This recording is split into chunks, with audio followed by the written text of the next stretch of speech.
आपको बताऊंगा कि इंटरसेक्शन ऑफ टू सेट्स क्या होता है और इंटरसेक्शन ऑफ टू सेट्स की जो प्रॉपर्टीज हैं वो क्या क्या होती हैं। ये प्रॉपर्टीज आपको बड़ी बेनिफिशियल होंगी जब आप अपने कॉम्पिटिशन्स जेई वगैरह में बैठेंगे या बीसेट का एग्जाम देंगे।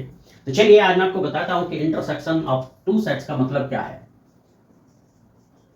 इंटरसेक्शन ऑफ सेट्स, तो देखो अगर ए एंड बी दो सेट्स हैं हमारे पास, ये दो सेट्स हैं, इनके इंटरसेक्शन का मतलब होता है ए इंटरसेक्शन बी। ये जो उल्टा यू है ना, इसको हम लोग यूज करते हैं इंटरसेक्शन के लिए। तो A intersection B is equal to, इसका मतलब क्या हुआ कि X such that X belongs to A and X belongs to B. यानी एक्स जो है वो ए में भी लाई करता है और एक्स जो है वो बी में भी लाई करता है। तो इसका मतलब क्या हो गया कि भाई जो x है वो a और b दोनों सेट्स का कॉमन एलिमेंट है। तो इसीलिए जब आप इंटरसेक्शन लेते हैं तो हमेशा इंटरसेक्शन में जो a और b या जितने भी सेट्स होंगे जिनका आपको इंटरसेक्शन लेना है उनका कॉमन एलिमेंट यूज करेंगे। तो जैसे सपोज आपके पास ये दो सेट्स हैं, पहला है आपका एक्स वाई जेड और दूसरा आपको बोल दिया गया है B set Y such that Y is ए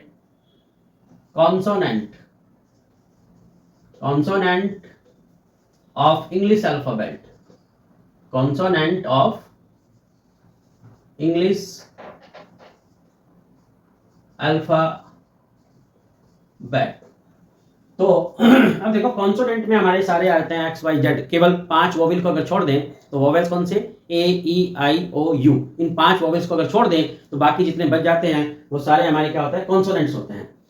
तो इस तरीके से जो ए इंटरसेक्शन बी आएगा तो इंटरसेक्शन बी में मैंने कहा था कि जो दोनों में कॉमन होते हैं वो आते हैं। अब दोनों में जो कॉमन होंगे वो कौन होंगे, एक्स वाई जेड, क्योंकि कॉन्सोनेंट सारे जो है आपके लेटर्स हैं इंग्लिश अल्फाबेट्स के एक्सेप्ट वोवेल्स। तो इसीलिए कितना आ जाएगा, एक्स वाई जेड। तो ये आ गया इसका इंटरसेक्शन, राइट।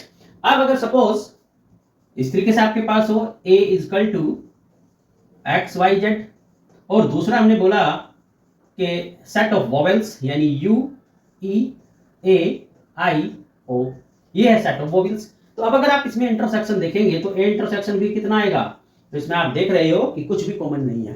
तो जब कुछ भी कॉमन नहीं होता है तो इंटरसेक्शन कितना आएगा, 5, यानी एम्प्टी सेट। तो ये थी कंसेप्ट ए इंटरसेक्शन बी की।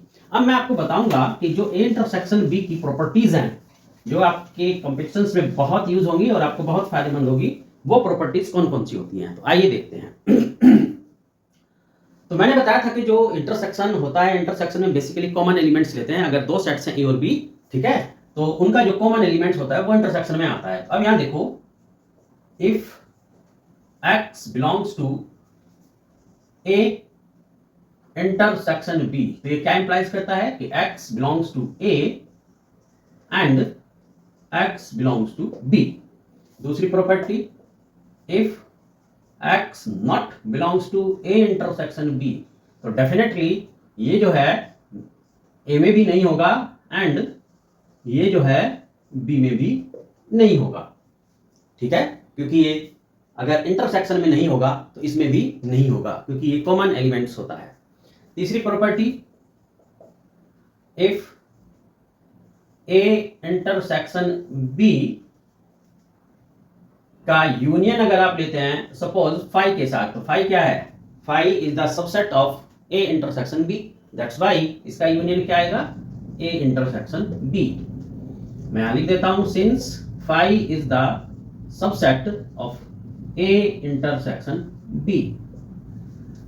चौथी प्रॉपर्टी जिसको हम कम्यूटेटिव प्रॉपर्टी बोलते हैं, A intersection B is equal to B intersection A. तो क्या है ये, commutative property. Fifth, associative property, यानी A intersection B intersection C, मतलब पहले हमने बी और सी का इंटरसेक्शन ले लिया, उसके बाद इसके साथ जो हमने ए का इंटरसेक्शन ले लिया, तो ये क्या हो जाएगा, A intersection B intersection C. तो ये क्या है हमारी एसोसिएटिव प्रॉपर्टी। 6, अब अगर आप जो है ए इंटरसेक्शन बी का यूनियन लेना चाहते हैं 5 के साथ, तो क्या आएगा, ए इंटरसेक्शन बी, क्योंकि 5 जो है वो सबसेट होता है ए इंटरसेक्शन बी का। इसी तरीके से अगर आप ए इंटरसेक्शन बी का यूनियन लेना चाहते हैं यूनिवर्सल सेट के साथ, तो क्या आएगा फिर आपका यूनिवर्सल सेट, क्योंकि मैं लिख देता हूं because A intersection B is subset of U. आप देखो इसमें एक डिस्ट्रीब्यूटिव प्रॉपर्टी बताता हूं मैं।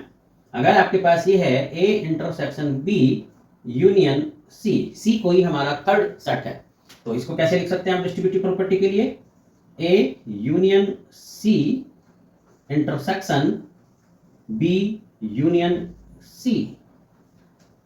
क्लियर है बात मेरी? इसी तरीके से आप ऐसे भी डिस्ट्रीब्यूटिव लॉ का यूज कर सकते हैं।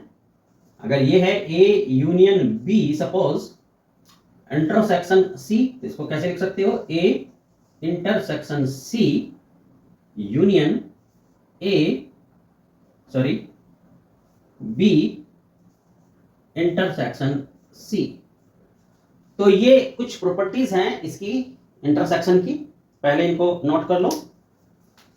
अब देखो मैं आपको इसकी कुछ और बातें बताता हूं इंटरसेक्शन की, कि हम जो है इंटरसेक्शन के लिए कौन कौन से वर्ड्स यूज करते हैं।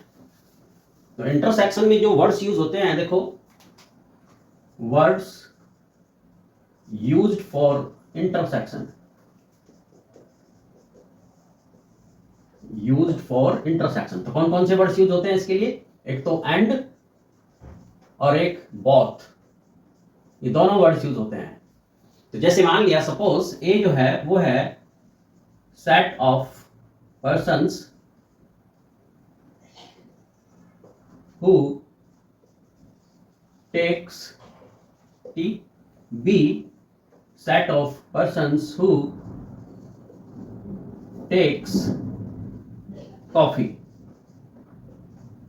ठीक है, अब हमें अगर बोला जाए कि set of persons who take both the tea and coffee, इसका मतलब क्या हो गया कि A इंटरसेक्शन B, या इसकी both के पोजीशन पे बोला जाए the set of persons who take tea and coffee, यानी किस तरीके से set of persons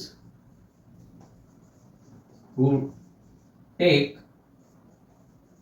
T and coffee, तो भी मतलब क्या हुआ ए इंटरसेक्शन बी।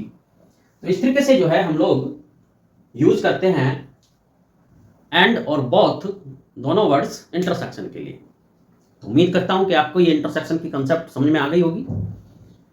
अगर कोई डाउट हो तो कमेंट बॉक्स में जरूर बताना मुझे, और इस चैनल को सब्सक्राइब करना ताकि रोज रोज आपको ये नई नई वीडियोस मिलती रहे और आपको आपके कॉम्पिटिशन्स, जितने भी इंजीनियरिंग कॉम्पिटिशन्स हैं, स्पेशली IIT JEE सेट, इनमें आपको बेनिफिट मिल सके। तो चलिए चैनल को सब्सक्राइब करना बिल्कुल मत भूलना।